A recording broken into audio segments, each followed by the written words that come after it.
స్నేహ ఉల్లాల్ తెలుగు ప్రేక్షకులకు పరిచయం చేయాల్సిన అవసరం లేని పేరు. ఉల్లాసంగా, ఉత్సాహంగా, కరెంట్, సింహ లాంటి సినిమాలతో ఆమె తెలుగులో మంచి గుర్తింపును అందుకుంది. బాలీవుడ్లో అయితే అమ్మడికి జూనియర్ ఐశ్వర్యారాయ్ అనే పేరు కూడా ఉంది. పిల్లి కళ్ళతో ఐశ్వర్యారాయ్ని పోలి ఉండడంతో ఆమెను జూనియర్ ఐశ్వర్యారాయ్ అని పిలిచేవారు. బాలీవుడ్ స్టార్ హీరో సల్మాన్ ఖాన్ చేతుల మీదుగా సినిమా ఇండస్ట్రీలోకి అడుగుపెట్టిన ఆమె కెరీర్ పీక్ స్టేజ్లో ఉన్నప్పుడే ఇండస్ట్రీని వదిలేసింది.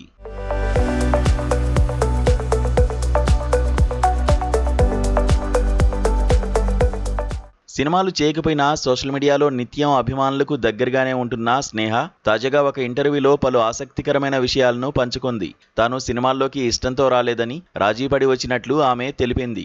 నేను 16 ఏళ్లకే సినిమాల్లోకి అడుగుపెట్టాను. 10వ తరగతి పూర్తి చేసి కాలేజీలో చేరాను. అక్కడ సల్మాన్ ఖాన్ సోదరి అర్పిత నన్ను చూసి లక్కీ సినిమా ఆడిషన్స్లో నా గురించి చెప్పగా మూవీ టీం నన్ను సంప్రదించారు. అలా lucky no time for love సినిమాకు ఎంపికయ్యాను.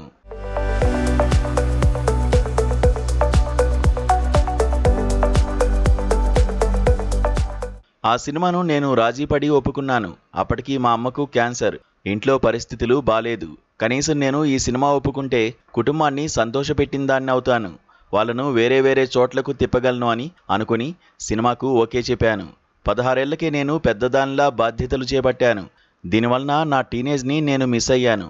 ఆ టైంలోనే నాకు చాలా అవకాశాలు వచ్చాయి. కానీ ఇండస్ట్రీ మీద ఉన్న భయంతో నేనే ఒప్పుకోలేదు. చాలామంది నాకు ఈ ఇండస్ట్రీ అసభ్యకరమైందని చెప్పారు. దాంతోపాటు నేను అంత గ్లామర్గా ఉండనని నా అభిప్రాయం.